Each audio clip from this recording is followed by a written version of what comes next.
Numinous Podcast with Carmen Spaniola.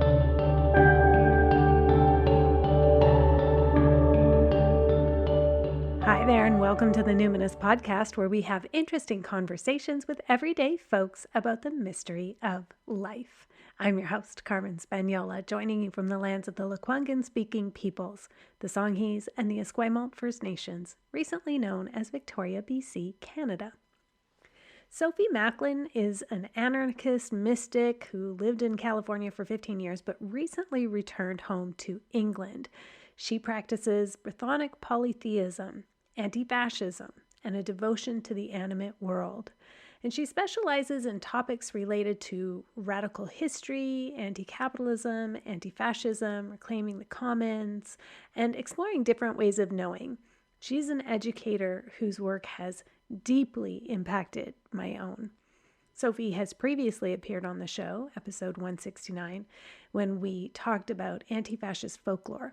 We also spoke about disability and chronic illness. Sophie has Ehlers-Danlos disease, a connective tissue disorder, and I know many of my listeners are already familiar with it through personal experience or maybe because of my recent episode on the RCCX theory of complex illness. Ehlers-Danlos is awful. At times it's excruciating. And it's within the context of that lived experience that Sophie also teaches in her course, Ungovernable Bodies, about anti-ableism and about historic attitudes towards disability that have shaped our present-day healthcare and social norms. Once again, it hasn't always been this way. If you haven't heard that episode, then you probably wouldn't know that Sophie is the person I chose to be the first reader of the manuscript for my book, The Spirited Kitchen. She's just one of the smartest people I know, and I really wanted to be careful with my book around what to valorize and what not to valorize in a book about ancestral veneration. As a white settler under capitalism and in this time of increasing fascism, I knew I needed to be very clear and very firm so that my work couldn't be co-opted into the service of white supremacy. I'm so grateful for Sophie for helping me see how I could improve my manuscript. So I've invited Sophie back to the show and also to be a presenter at my annual Witches New Year event, which I'll say more about at the end of the episode. In this episode, we're talking about a period of history in England when we see the end of access to common lands and like a communal style of land management to the system of private property and land ownership, which we now think of as normal. I personally love hearing Sophie teach about this topic, and I know you will too. I'm sure your inner free spirit, your inner adventurer that yearns for the right to roam freely across the land will feel inspired by her knowledge and her reminders that this is not how it has always been, nor how it needs to be. So, Sophie, what identities do you lead with now? Right. So, yeah, I think I'll probably end up saying something similar to what I said last time, which is that I feel like, probably like everyone else, I feel just part of everything and not really bound by identity. But the identities that situate me in the current power structures are I'm white, disabled, cis, working class woman. And yeah, funnily enough, like since I've moved back to England in the last year, and I'm feeling much more aware of my identities as a family member. Like I feel like a daughter, a sister, a niece, an aunt, a granddaughter, whatever, all the things. And that feels I'm really seeing myself in relation to my family a lot at the moment. I hope it's okay for me to share with listeners how when I took your Ungovernable Bodies course, your mom was in it too. And I think maybe we were like the only two people who didn't have really strong lived direct experience of being disabled. And she never spoke and I never spoke, but I just really identified with her as a mother of a child who is brilliant and suffers. And so when I heard that you were going home, I just thought of your mom. It was like, I'm so happy for her. I'm so relieved that you are home. And it's Mm, very sweet to me to hear that you are relating as a family member. mm, Yeah, it's very sweet to hear that. So you've gone back not only to your childhood roots and your mhm, family home, but you've gone back to like what I would consider like the motherland. Like you've gone back to the actual land where one of your identities, like you speak with an accent, it's mhm. like you come, Yeah, it's yeah. very clear that you come from a certain geography. And today we wanted to talk about like capitalism, but let's go back to pre-capitalism. There's a naturalization of capitalism, so we can't even imagine what it was like. But you've gone to a place where actually you can remember. You have, possibly better records there. There really isn't very much time that we've had in the new world that wasn't capitalism. What do we know about human communities before the enclosures and capitalism? Yeah, thank you for that. Wait a second. I should just I say think there's lots of time in was North gonna say. America that is like pre-capitalism, but as a white person who comes as a Yeah, settler, it's like I yeah, can't remember it. This is the naturalization of it, right? It's like I don't yeah, have any ancestral memory of that. I try to learn that from Indigenous folks, but it feels so distant at times. So yeah. what do we know from your perspective as a person who's in England? Yeah, it's funny actually, and something else I want to respond to with what you've just said about that difference between the places, because I hadn't really been thinking about that just before we came on. But I think in a way that difference, or sort of what it was like before, almost exists as a cultural memory in a way. I would say more so, like in like North America, where because it's like a much newer like settler state, instead of something that kind of transitioned more slowly here and over centuries, I feel like you can often really see the edges of it in the US and Canada, and where there are still Indigenous people with a very strong lived memory of something else or a continuation of something else who are resisting and fighting for that very different life way. And here, that's not happening at all. Like that Mm, cultural memory of a sort of non-capitalist way of being feels extremely kind of and almost literally built over, like the mm, mm, architecture in the land is the architecture of post-enclosure. And we're still living in the kind of dream of those early capitalists and everyone that came next. And so there's a way it's kind of more like quaint and nice looking or something than kind of like American cities that are kind of a bit more brutal or something. But you can see the edges. Yeah. right. That totally makes sense to me. It's so interesting to talk about this from the perspective as a settler who feels so displaced, not only in space, but through time. And Mm-hmm. to be here, I look at Indigenous lifeways and think like, God, that is so just unknown. It's so foreign. There's Yeah. like, you know, four different language groups from within half an hour of where I live and seven different nations. And it really does when I am engaging with Indigenous elders, it really does feel like I should have a passport. Like it's like this is, Mm-hmm. it is so different. It's such a different life way. Um, Mm-hmm.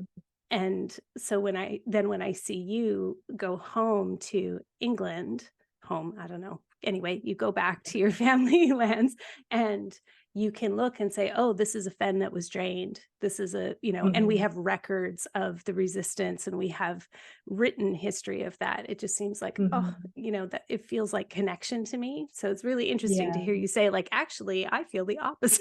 Yeah. Yeah. Yeah, it's interesting. And I think a lot of people who are kind of trying to reclaim, and Ireland and Scotland and Wales, like trying to reclaim more like animist lifeways or something, are often looking to Indigenous people in other places for understanding or lifeways or clues of like what it might have been like. Like there really is an intense level of amnesia, disconnection or something that exists here. And like you said, there is also the thing where you can go to certain places and see where certain things happened and imagine what things were like before, or go to archives or like local history sections of libraries and look through stuff, and I do a lot of that and find that really meaningful, so I understand the kind of the benefits of that piece too. So what was it like then, from what you've learned when you're researching in the local history? What do you imagine that life was like prior to capitalism? Like, how did human communities function before that? I think, Where you are, I should say. yeah. And we're going to be talking a bit about enclosure in a minute, I know, and sort of thinking about the time before enclosure. And I think one of the important things about looking at time before capitalism is that it's hundreds of thousands of years of humans doing stuff, and that capitalism is so strange and so recent and so new, and that so many different life ways have existed beforehand. And so when we're looking at the past for clues of how we can live, we've actually got a lot of options or choices in terms of like what to re-engage with, or what to be fed by, or what to learn from, because there's just so much history before this. But in that kind of immediate prior to enclosure period, I guess, like, it's often talked about that transition to capitalism as kind of the transition from feudalism to capitalism, almost as this kind of like evolution in social complexity, in kind of progress, this idea that it was kind of this just natural thing that makes sense to do, that of course we don't want to live with lords and serfs, so capitalism, then we have individual freedom and stuff like that, when in actual fact, through the feudal era, serfs are contesting that relationship. There's kind of relentless class struggle with, instead of this very static idea that gets presented, there are massive movements that are sort of heretical Christian movements of challenging the ideas of who has authority, like, against like the Pope and the church and stuff like that, looking for ways to, increase their freedoms, basically, of time, or ways that they can look after themselves. Within that, what we can see in the kind of actually, I guess I just want to say that that was really, really contested. Like after the Black Death, when sort of 40% of the population of Europe were killed, that put the peasants in a really strong position where they could kind of demand more, because there's just like less workers, essentially. And so we see like a lot more antagonism kind of building. And I think we can really see, and this is kind of coming from Silvia Federici's idea, that the transition to capitalism, quote unquote, is really a kind of counter-revolution from the elites to regain control. But within those villages, like before the enclosures and before that transition, there's something that I think is quite evocative to us still, this idea of the commons, and thinking of sort of what life was like in a village. It would be quite different to what we think of as life in a village now, where people have rights to farm on land, to graze on land, as in to graze their animals on land, not to go and eat the grass, but and to use the forests for firewood, or use the lakes for fishing, things like that. So I think sometimes the way that commons are talked about is as if it's just a free-for-all, that it's like land that's held by everyone and everyone's just sort of using it. But one of the things that's really interesting about the commons is that it was actually quite a sort of complex social arrangement, where people had access to different patches of land where they would grow stuff, like within a family group, say, and their other patch that they have rights to might be quite far away, but it's because it's like a soil type where they would be able to have that sort of variety or something like that. And that these things are kind of worked out sometimes through assemblies or sometimes more informally, but the constant kind of arrangement of the commons takes quite a high degree of communication, sociality, like sort of in a way that I think is hard for us to comprehend now, because it's so different from our way of surviving as individuals. And I think something else that's interesting about feudalism is the land isn't held in common, as in it's not owned in common, it's owned by the lords, but people have a right of access to it. And it's something that's just kind of seen as, by the lords and the serfs, as like of course people need access to land, of course people sort of have a right to be alive. And that's something that with the transition to capitalism really gets taken away, where after enclosure, land is seen as the exclusive property of one person who can exclude others. And that's kind of a very sort of post-Enlightenment idea of property. I read a really interesting book when I was researching The Spirited Kitchen about cattlemen in medieval Ireland. I read this whole book about about feudalism in Ireland. And when you talk about the complex arrangement of the commons, there was like an entire chapter talking about how like this swale on the landscape was tended to intergenerationally by one family, and this is how the inheritance of that responsibility went down through the line. The very next swale of land over had an entirely different complex family relationship through the generations, which is just kind of a fascinating way for like somebody in present day to try to wrap your mind around having to track that many social connections.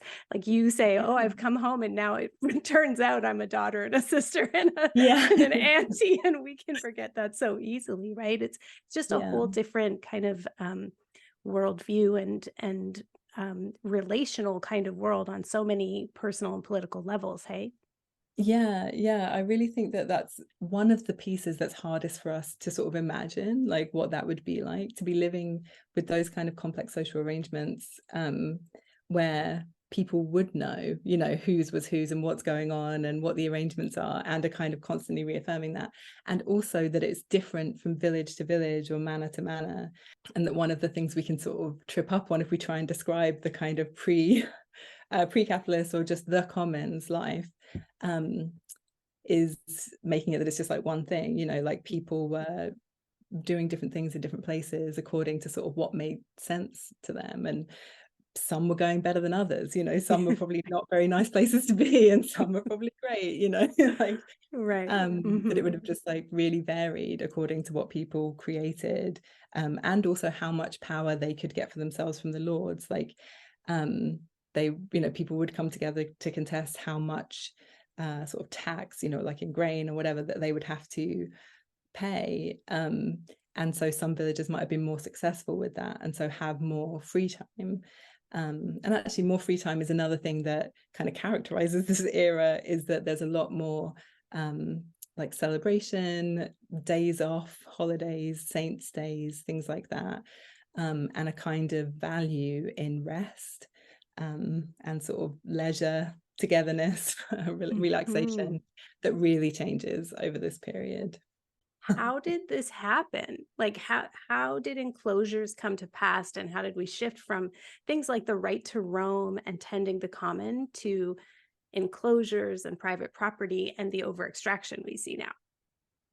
Yeah, I think it's a kind of eternally good question that people are still arguing over, just to start off with, in terms of the like, what's the start, what's the point, what's the thing? Because it seems wild, like that it happened in a way that a few people, such a minority of people in the world, could gain such power over such large tracts, because it's like the destruction of the commons in England, but also this is the same period of like empire and the colonization of the Americas, of the slave trade, and it's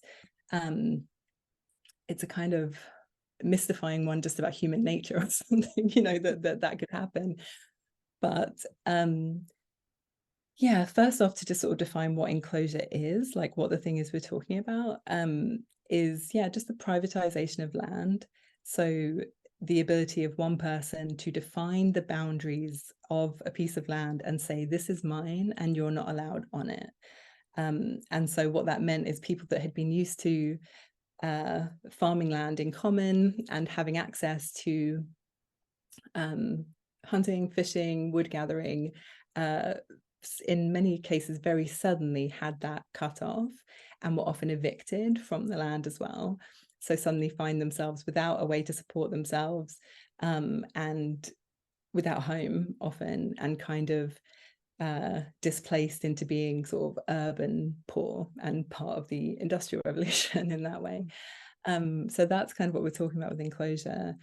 And I think we can see different ideologies kind of like working together at the time to sort of justify this.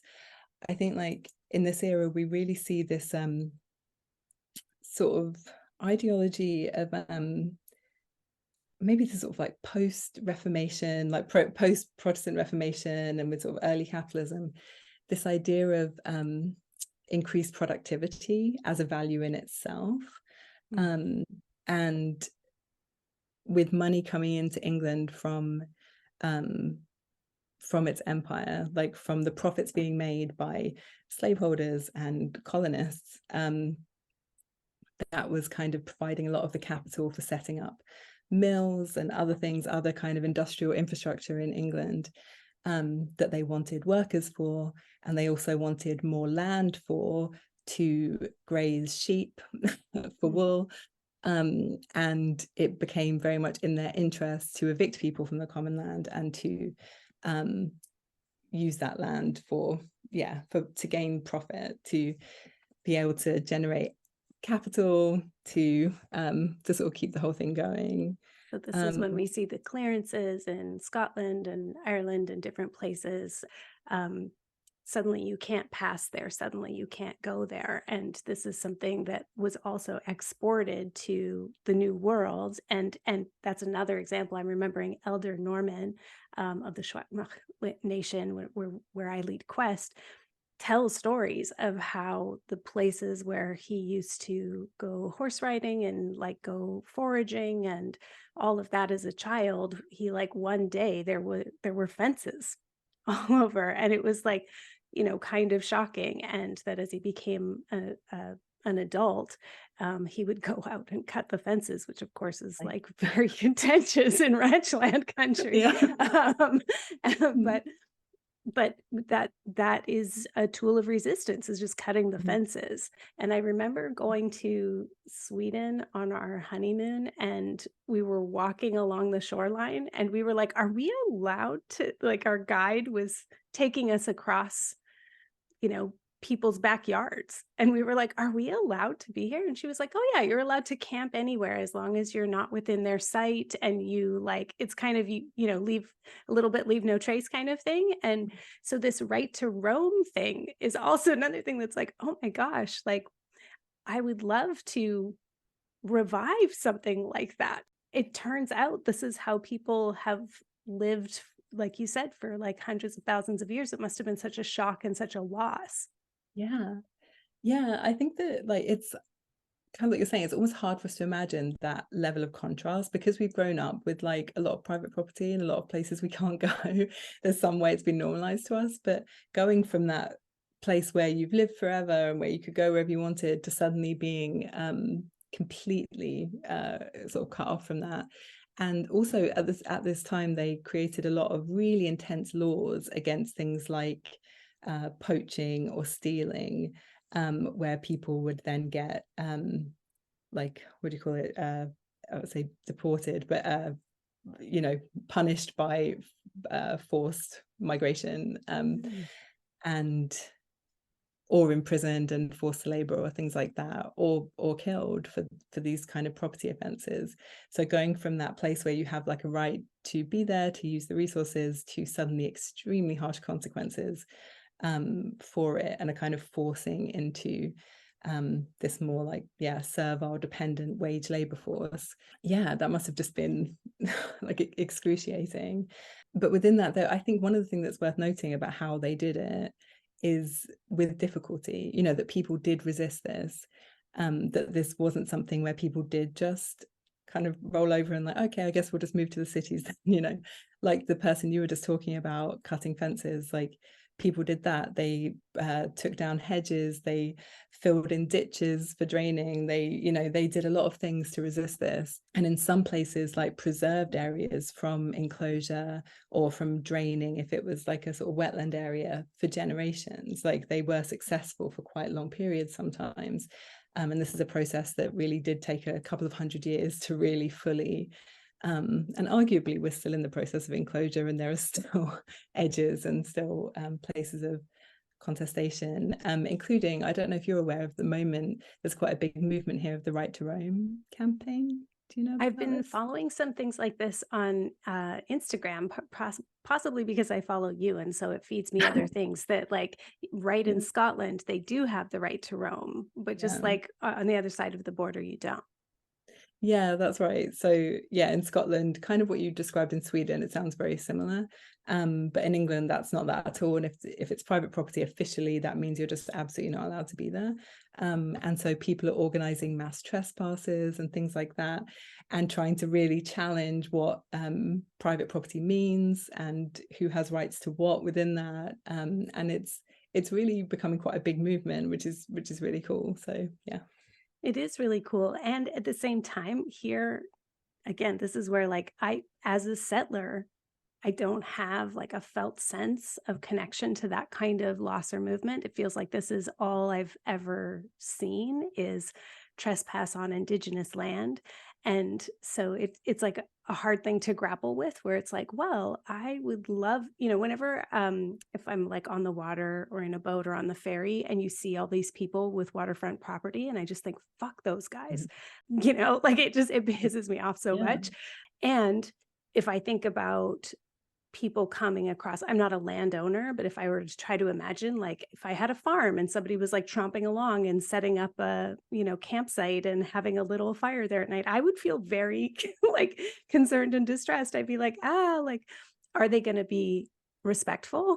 So there's like kind of that feeling ownership of it, but also as somebody who's trying to unlearn colonization, I think, well, I shouldn't be tromping around on other people's land. Like, and so this is Indigenous property. I shouldn't just be like using it as I want. I want to be there in a good way. And so there's like also one more step that I would need to make, I think, as a settler, to be like, so how are we going to be here in a good way where all of us have access? It feels like there's like multiple layers of grappling with that. It's just so wrong in my body to be impeded from getting from like to the ocean side, for instance. It just feels so wrong. Yeah, I think that's a really important and sort of interesting piece in terms of the contrast like between these two places. And I think like what you're doing and what you're saying is that kind of following Indigenous leadership around that, around like how to be there in a good way and sort of how to, support like efforts in terms of like land back or in terms of Indigenous sovereignty in the areas Exactly. that you're inhabiting and stuff like that. And it's interesting because I think that sometimes I notice with North America, like it can seem like in Europe or in England, we're just sort of free of that burden or that issue. But I think kind of like I was saying, like with the enclosures, and with the development of capitalism and with the wealth that is in this country, that came from colonization. And when you're walking down the streets here, you're walking on wealth created by the enslavement of Africans and the genocide of Indigenous people.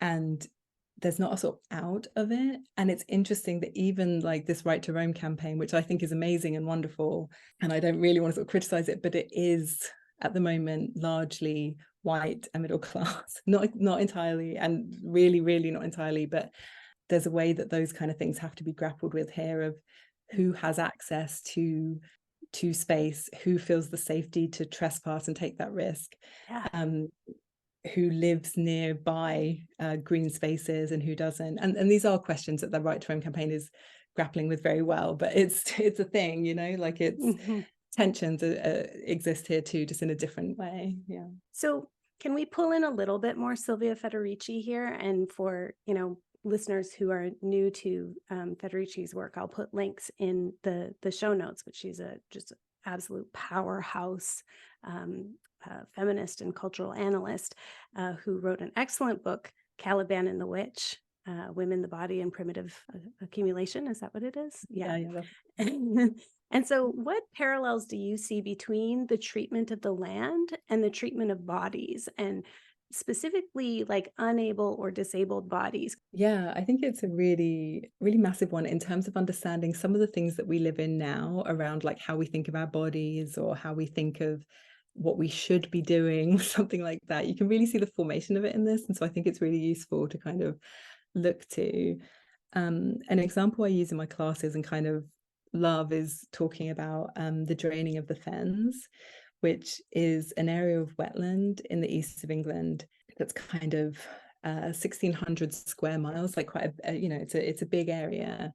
And the draining of the fens is a project that goes on over a couple of hundred years, but is the complete draining of that massive wetland into farmland. Today, less than 1% of wetland there remains, which is just staggering that it can be that big. But what's interesting about that is before the enclosures, people were living on that land in a way that where they were sort of surviving by like fishing and hunting, or like using the resources of the land in that way, in a way that didn't produce excess, like wasn't productive, like in this way that they were kind of participating in the sort of bigger economy of Britain, but were kind of just like living in this fen way. And the capitalists that wanted to drain that and create farmland, you can read the documents of like their proposals of what they want to do, and it's all about how the fens are this lazy landscape where it's kind of boggy and useless, and the rivers meander.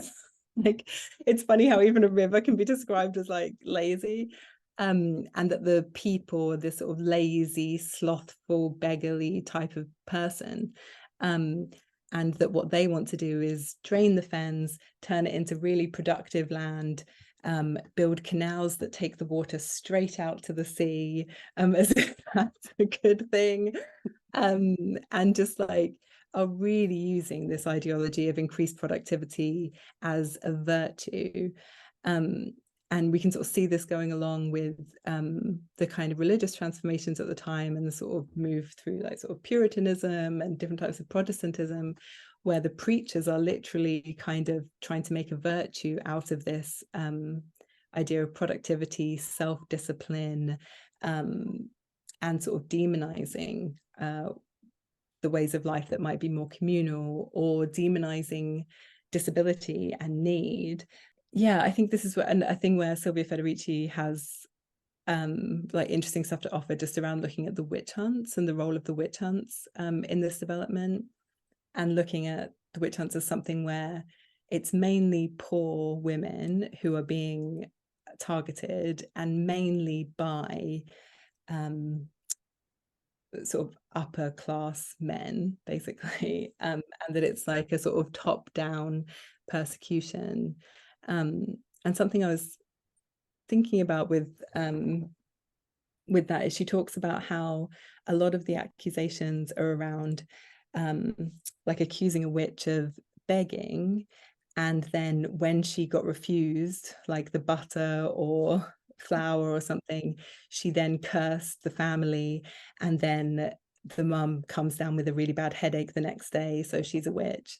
And just talking about having to demonize the people who were actually most impoverished by the enclosures in order to kind of justify it, rather than what we can see kind of pre-Reformation is that if people are ill or don't have what they need, it's seen sort of as just fate, or just God just does that, and it's a communal responsibility to take care of them, or even the church sort of take care of them. But with this ideology, it becomes like a personal responsibility, and your fault if you're ill or poor. And so then this idea that if you're then asking for what you need, like begging, there must be something evil about you. There must be something, really bad. And it reminds me kind of how homeless people, or like unhoused people, are talked about or seen in our culture now, that I think that there's such discomfort with like visible need, that they're often talked about as like dangerous and threatening and stuff, when they're literally just existing, yeah. Are there other sites of resistance that inspire you? Like, I'm thinking about Caliban and the Witch. Federici does provide examples of like bread riots and things like that, where, like these older women, they did get pissed at some point and they did collectivize. Are there other examples that really inspire you? Yeah, I think that's something that's like throughout this whole period, there is constant resistance. And one of the things that inspires me is kind of, it feels like whenever you like pick up a stone to look underneath it, there's resistance, that this is something that just people were doing all the time. Like, I think, we can name the kind of big rebellions that are really inspiring, like say the Midlands Revolt, where people were so organized, there's like thousands of people coming together with an artillery to defend themselves or whatever, or just people collectively going out, and filling in ditches or tearing down fences or setting up ways of caring for each other that are kind of outside of this ideology. And it feels like that's a constant thread, and that still is a thread, like that the project hasn't ever been completed. Like we're still living in the edge of it, where it feels pretty brutal and pretty thorough, but we're here talking about this right now, which we wouldn't be if it had completely won, Yeah, absolutely.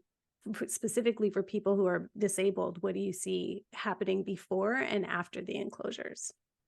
Yeah, so before, and again, obviously it's different in different places and different times. I always feel like I have to lead with that. Yeah. But before, there is more of an idea of it being a communal responsibility if somebody is disabled or needs looking after more. And so that would be something that would be more shared by sort of community members, and again also by the church, like for all their faults. And it was in a very sort of paternalistic, power structured way, but there was kind of just this idea that the poor and needy should be cared for, and if you're like disabled, chronically ill, something like that, there's an ethic of that being something that needs care, like And there just were places to go. It was like, here's yeah what we do at this convent, here's what we're doing at this monastery, and anybody could come and eat and stay. yeah Or yeah. yeah so like that kind of network of like hostels, hospitals, in religious institutions. And then if people are kind of being looked after at home, or maybe they're disabled in a way that they participate in some activities but not in others, but it's just kind of like normalized more or accepted more. And also a big change that we should probably mention already is just like the healers that are available, like in the village, people who are specializing in different types of herbal medicine or midwifery, or just kind of knowledge of how to care for people, could support people too, like in the home and things like that. And that with this transition, not only do we have the dissolution of the monasteries and kind of the destruction of all those religious institutions, but we also have the persecution of women who are providing that kind of support through the witch trials and everything, where that's just a drastic change. And so that, combined with this more kind of post-Reformation idea of illness being your own fault, or means there's something wrong with you, means that people's access to care goes down drastically, and ability to survive goes down drastically. Like it's just becomes a lot harder. Thank you for saying that about the healers, because this seems like, that's getting to the core of why this is such an important part of my witchcraft. Like when I think about what makes a witch, it's animism and it's activism. And you're speaking exactly to that, right? Like, so I think I just can't get down with a kind of magical practice or witchcraft that doesn't have some kind of sense of our history, like capitalism, right? And I think that's like, it's really important just thinking about that different type of worldview, of pre-capitalist, pre-Reformation kind of worldview, of a kind of more enchanted worldview, like that even though it's Christian, it's Catholic, people are using a lot of charms or things like that. Sort of there's a lot more just sort of active folklore about like the weather, or just being in a body, and magic, even if that's the kind of magic that looks Christian, as in it's praying over someone for something, or like doing a certain prayer and offering to Going to heal the your healing child. wells. Or going to the healing wells. Yeah, exactly. That it's stuff that we might recognize as magic, but was sort of nominally Christian. And that this worldview was really attacked by the ideologies coming in. And Silvia Federici makes the, I think, convincing argument that this is kind of because with magic, it's looking at getting something for nothing. It's, you know, it's power that's obtained not through work and a wage, but it's outside of that. And also is, you know, magic is something that weaves us into relationship. You know, it has us paying attention to our relationships to plants, to the cycles of the moon, to rain, you know, whatever. And this is something that's a threat to a social system that wants bodies to be cut off from that, really, and willing or able to survive in a sort of factory setting, cut off from senses and rest and pleasure and stuff. Like, you really have to break people's spirits, you know, like I'm laughing with the horror, sorry. Yeah. You know, to be able to kind of get through that. And so that attack on kind of magic or non-rational ways of thinking, or in a way highly rational ways of thinking, that we're interconnected with all life. But yeah, that's a massive part of this transition. Yeah, totally. The other Sophie, who's a brilliant person with Ehlers-Danlos syndrome, Sophie Strand, was on the show.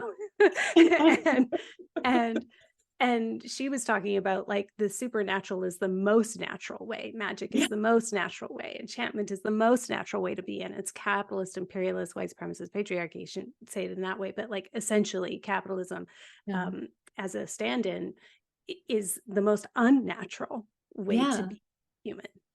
Yeah, truly. And I think it's so bizarre that we're living in this period where it's become so naturalized and normalized that people will sort of make arguments about human nature or like the reality of the world from this extremely recent human experiment, basically. And obviously it's an experiment that's got so out of hand that it might destroy, you know, whole ecosystems and possibly the world or whatever. Like, it's wild how extreme that is.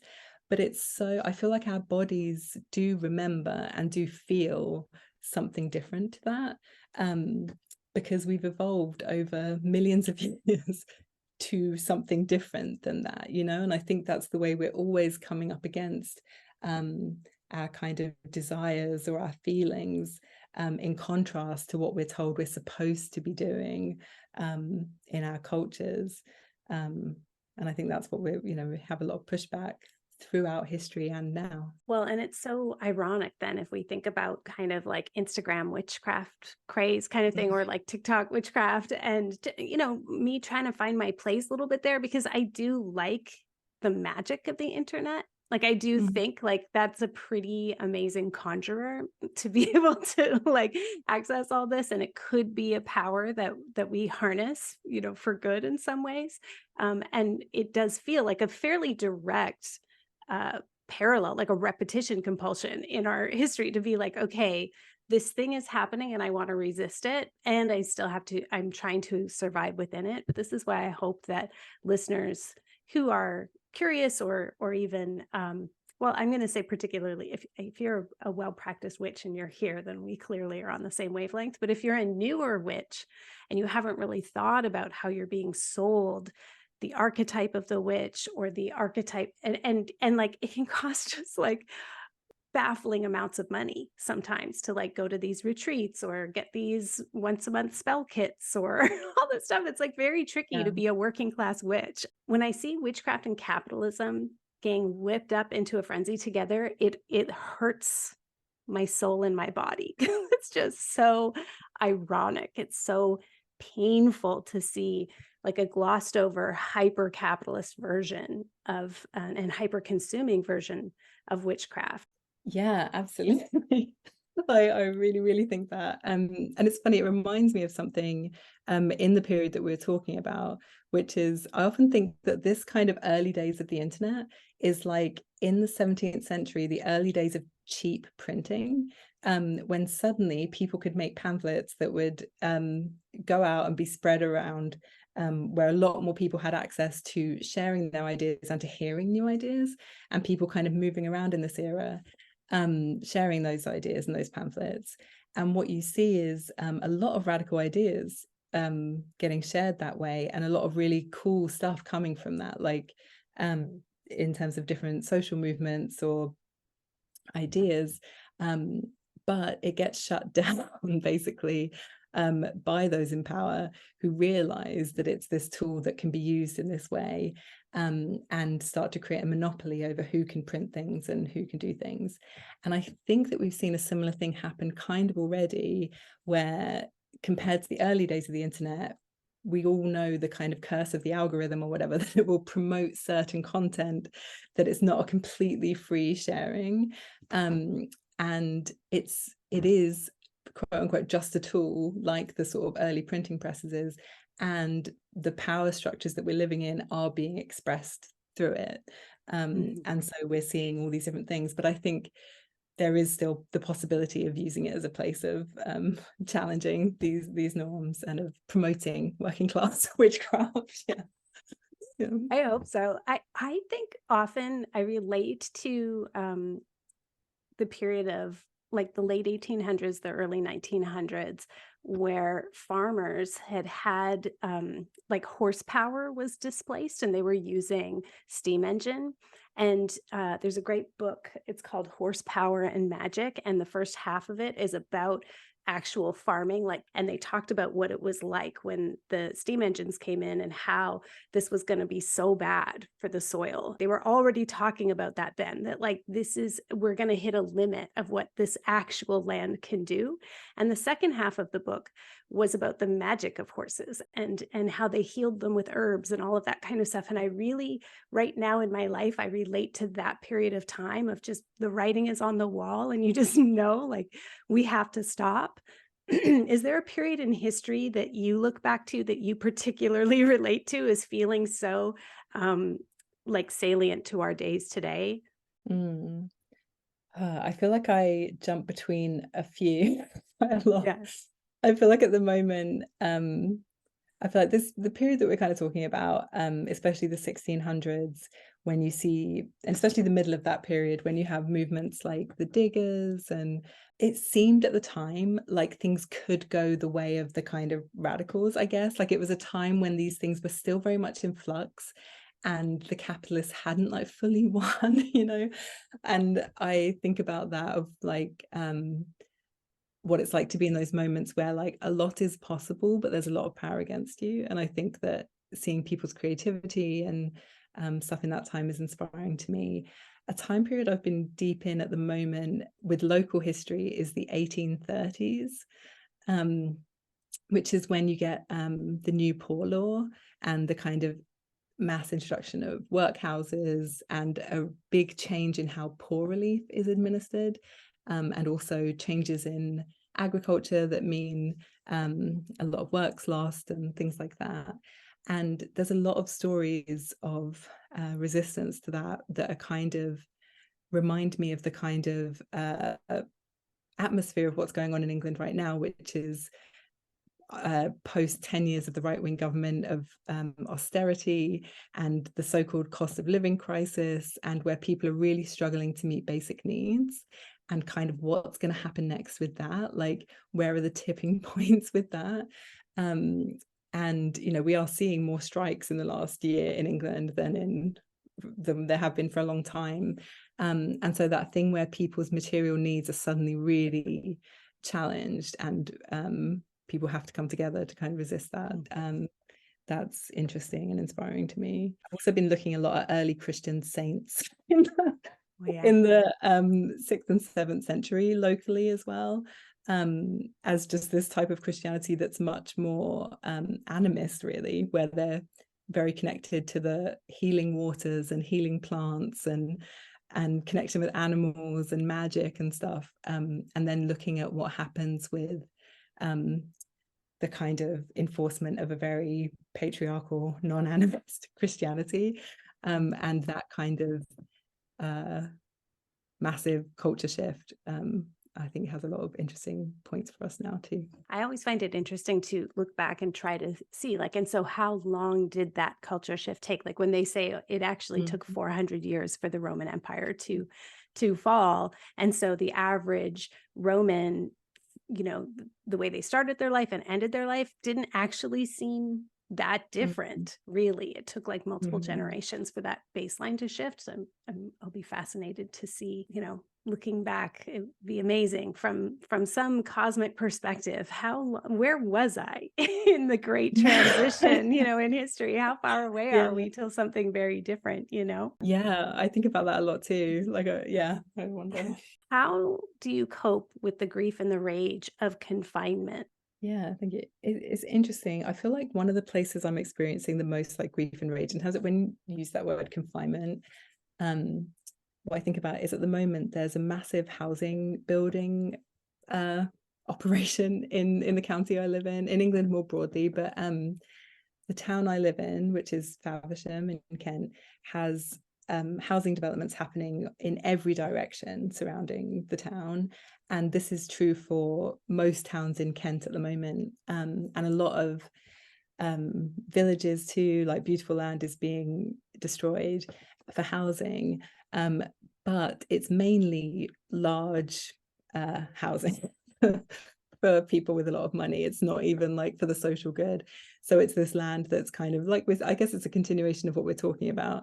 Land that's being taken out of access either for food production or for just walking on or enjoying, is now being taken to just profit the developers. And sometimes I feel really sort of suffocated by it, the sensation of it.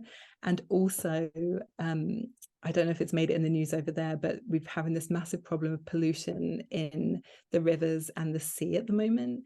The water company was privatized, I forget how long ago, maybe 15, 20 years ago. I can't remember exactly when, but they've basically, to maximize profits, been releasing a lot of untreated sewage into the water around here. So it's meant a summer of mostly not being able to go in the sea or in the rivers. And that feels awful to me and lots of other people here. And that's literally it's just profit, so they have a right to destroy that kind of commons of the sea for their individual profits. So sometimes I have like some pretty intense feelings about this. But I think like what helps me cope with those feelings is a couple of things, like is the obvious like connection, with people who feel similarly and we can share these things. And also to, plants and animals and places that are still here.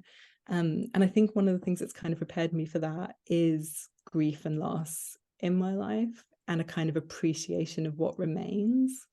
Like, I think, especially like I was with a friend when they died last year, and it had quite a big impact on me, as you might expect. But one of the things that's changed for me since then is a real appreciation of life and of the gift of it. Like, it feels genuinely kind of miraculous to me most of the time, just that we get to be here and do this. And thinking of like the scale of loss really means that the things that we do have really do feel precious to me, just like a tree outside my window or an apple in my kitchen that I'm going to eat feels like a miracle if I think about it for a second. And I feel really fed by just being able to like appreciate and be nourished by these kind of smaller things. And I feel like that really helps me with coping with it. Yeah. Wow. My eyes are tearing. That's so beautiful. It's like the opposite way of a lot of people like, oh, the problems are so great. And so I feel so overwhelmed. But it's like the antidote to that is what a miracle then that this apple exists and I'm going to eat it. It's amazing. It is. It's a miracle. And especially, when we're looking at this history at just how much has been destroyed, the fact that we're here having this conversation about this, or the fact that we do have what we do have is because people have resisted or fought for those things, and we get to live in the benefit of that, and that's a miracle. That's wonderful. Well, I can't wait for Witches New Year for folks to be able to spend more time in the miracle of that. Thank you so much for sharing this so far today, Sophie. Always enjoy hearing you speak. Could hear you talk forever about this. I really appreciate that. Oh, thank you. Thank you, Carmen. You'll find links to Sophie's work and her socials in the show notes in your podcast player or at numinouspodcast.com. And I hope you'll join us at Witches New Year. Sophie's going to talk about the transition from a centuries-long tradition of a rotational system of soil management that included fallow lands, which in effect mirrored the social rhythm of much more rest and recovery in social times, like she mentioned today.